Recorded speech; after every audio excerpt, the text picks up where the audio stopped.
मित्रांनो 26 ऑगस्ट 2023 ला तलाठी भरतीची एक्झाम झाली होती। त्या एक्झाम मध्ये भारताच्या नदी प्रणालीवरती आलेले एकदम सुंदर क्वेश्चन, काय क्वेश्चन आहे बघूयात।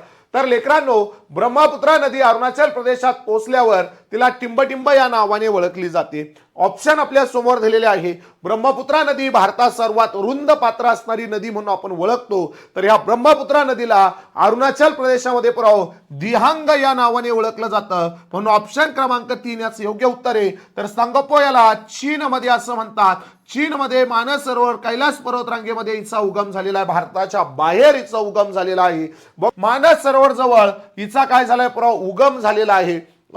चीन मध्ये ब्रह्मपुत्रा नदी, सिंधू नदी, सतलज नदी अशा वेगवेगळ्या नद्यांचा उगम चीन मध्ये झालाय, त्या भारतामध्ये धावतात। ओके, हिची एकूण ब्रह्मपुत्रा नदीची एकूण लांबी 2900 किलोमीटर आहे। चीन मध्ये ती 1700 किलोमीटर आहे, तर बांगलादेशात 300 किलोमीटर आणि भारतामध्ये 916 किलोमीटर आहे। भारतात 916 किलोमीटरचा प्रवाह अरुणाचल प्रदेश, आसाम, पश्चिम बंगाल, मेघालय, नागालँड, सिक्कीम अशा राज्यांमध्ये आहे। ब्रह्मपुत्रा नदीच्या उपनद्या आहेत। डाव्या बाजूने भेटणाऱ्या दिबांग, सुबानसिरी, कामेंग, मानस, चंपामती, संकोश, तिस्ता। तर दक्षिण बाजूने भेटणाऱ्या नद्या आहेत लोहित, बृहदिबांग, दिसांग, कोपिला आणि कुलश्री।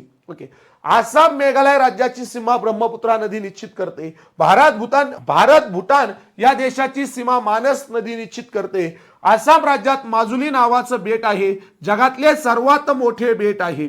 जगातले सर्वात मोठे बेट म्हणून कोणत्या बेटाला ओळखलं जातं, हाही क्वेश्चन तुम्हाला विचारला जातो। तर लेकरांनो, व्हिडिओ आवडत असेल नक्कीच आपल्या द एके अकॅडमीला फॉलो करा, व्हिडिओला लाईक करा, कमेंट करा, आपल्या मित्रांपर्यंत लिंक शेअर करा। एक क्वेश्चन तुम्हाला होमवर्कसाठी कमेंट बॉक्समध्ये उत्तर द्यायचंय।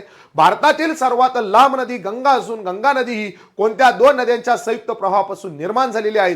तलाठी भरतीची बॅच जॉईन करायची असेल तर आत्ताच जॉईन करून घ्या। खालील दिलेल्या नंबरवरती मला कॉल मेसेज करू शकता। Thank you so much, bye bye, take care.